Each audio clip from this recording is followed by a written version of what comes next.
सुस्वागतम प्यारे विद्यार्थी।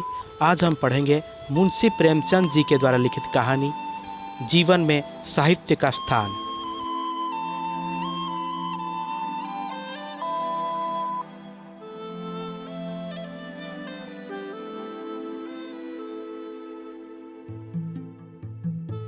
तो प्यारे विद्यार्थी, हम पाठ की तरफ जाने से पहले मुंशी प्रेमचंद जो कि साहित्य के जनक माने जाते हैं, उनके बारे में कुछ जान लेते हैं। तो प्रेमचंद जी का जन्म बनारस से 4 मील दूर लम्ही ग्राम में हुआ। प्रारंभिक पढ़ाई गांव की पाठशाला में हुई, फिर आगे बनारस के मिशन स्कूल से मैट्रिक पास किया। बाद में प्राइवेट स्तर पर बीए की परीक्षा उत्तीर्ण की। अध्यापन से जीविकोपार्जन की शुरुआत, तत्पश्चात गहन अध्ययन में जुट गए। सरकारी नौकरी की, स्कूलों के सब डिप्टी इंस्पेक्टर रहे। 1920 में महात्मा गांधी के आह्वान पर सरकारी नौकरी से इस्तीफा दे दिया। लेखन के जरिए राष्ट्र सेवा को पूरी तरह समर्पित किया।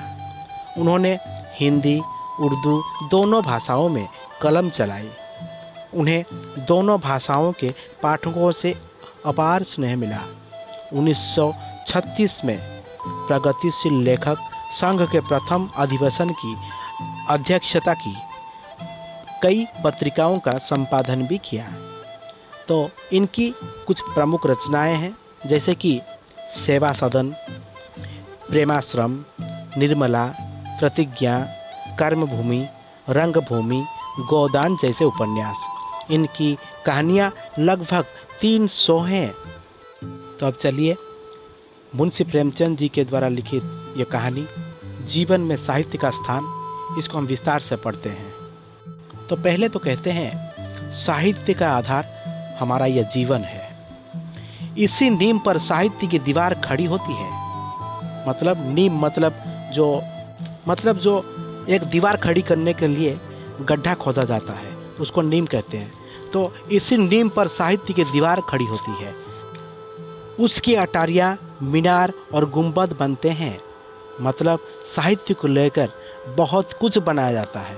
साहित्य को लेकर हम लोग बहुत कुछ सीखने को हमें मिलता है, लेकिन बुनियाद मिट्टी के नीचे दबी पड़ी होती है। मतलब हमारा जो फाउंडेशन है वो मिट्टी के नीचे रह जाता है, जो कि हमें मजबूती से मिट्टी के ऊपर खड़ा करने में मदद करता है। उसे देखने को भी जी नहीं चाहेगा। मतलब जो मिट्टी के नीचे दबा हुआ होता है, किस तरह वो बना, उसको देखने के लिए भी हमारा जी नहीं चाहेगा। लेकिन जीवन परमात्मा की सृष्टि है, ये जान लो कि जीवन परमात्मा की सृष्टि है और इसीलिए अनंत है, अगम्य है। उसको समझना हमारे बस की बात नहीं है। लेकिन ये जो साहित्य है, ये मनुष्य की सृष्टि है, इसलिए सुबोध है, सुगम है और मर्यादाओं से परिमित है। मतलब मर्यादाओं से परिपूर्ण है। जीवन परमात्मा के अपने कामों का जवाबदेह है या नहीं, यह हमें मालूम नहीं, लेकिन साहित्य तो मनुष्य के सामने जवाबदेह है। इसके लिए कानून है जिनसे वह इधर उधर नहीं हो सकता। कहने का मतलब है, ये साहित्य भी अपने नियम कानून के दायरे में रहता है। हम नियम कानून के बाहर साहित्य की कल्पना भी नहीं कर सकते। जीवन का उद्देश्य ही आनंद है। मनुष्य जीवन पर्यंत आनंद ही की खोज में लगा रहता है। किसी को वह रत्न द्रव्य में मिलता है जिससे मनुष्य आनंदित होता है। किसी को भरे पूरे परिवार में, तो किसी को भरा पूरा परिवार मिलता है, उससे मनुष्य को आनंद मिलता है। तो किसी को लंबे चौड़े भवन में, मतलब किसी को लंबा चौड़ा भवन मिलता है, शानो शौकत मिलता है, उससे वो खुश होता है, उससे उसको आनंद मिलता है।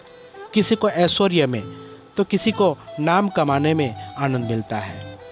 लेकिन साहित्य का आनंद इस आनंद से ऊंचा है, इससे पवित्र है। उसका आधार सुंदर और सत्य है। वास्तव में सच्चा आनंद सुंदर और सत्य से मिलता है। उसी आनंद को दर्शाना, वही आनंद या खुशी को उत्पन्न करना, यह साहित्य का उद्देश्य है। ऐश्वर्य या भोग के आनंद में ग्लानि छिपी होती है, निराशा होती है। उससे जीवन में बहुत उत्थान पतन की रूपरेखा तैयार होती है।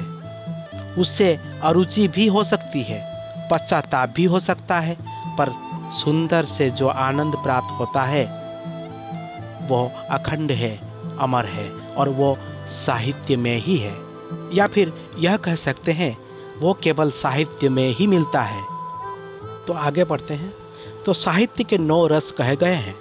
प्रश्न होगा, विभत्स में भी कोई आनंद है? विभत्स मतलब जो विभत्स दृश्य होता है उसके बारे में कहा गया है। तो अगर ऐसा ना होता तो वह रसों में गिना ही क्यों जाता? हाँ है, मतलब यहाँ विभत्स जो होता है, जो विभत्स दृश्य होता है उसमें भी आनंद है। मतलब विभत्स में भी सुंदर और सत्य मौजूद है। भारतेंदु ने स्मशान का जो वर्णन किया है, मतलब स्मशान में जो विभत्स दृश्य है उसके बारे में भारतेंदु ने यहाँ पर वर्णन किया है। वो कितना विभत्स है। प्रेतों और पिशाचों का अधजले मांस के लोथड़े नोचना, मतलब जो अधजला मांस होता है उसको, उसके जो लोथड़े हैं उसको नोचना, हड्डियों को चटर पटर चबाना, यही तो विभत्स की पराकाष्ठा है। लेकिन वह विभत्स होते हुए भी सुंदर है, क्योंकि उसकी सृष्टि के पीछे आने वाले स्वर्गीय दृश्य के आनंद को तीव्र करने के लिए ही हुई है। साहित्य तो हर तरफ, हर एक रस में सुंदर खोजता है। राजा के महल में सुंदर खोजता है, रंग की झोपड़ी के शिखर पर सुंदर खोजता है, गंदे नालों के अंदर भी सुंदर खोजता है, उषा की लाली में भी सुंदर खोजता है, सावन भादों की अंधेरी रात में भी सुंदर खोजता है। पर यह तो आश्चर्य की बात है कि रंग की झोपड़ी में जितनी आसानी से सुंदर मूर्तिमान दिखाई देता है वो बात महलों में नहीं है। मतलब वो महलों में नहीं दिखाई देता। महलों में तो वो खोजने से मुश्किल से ही मिलता है।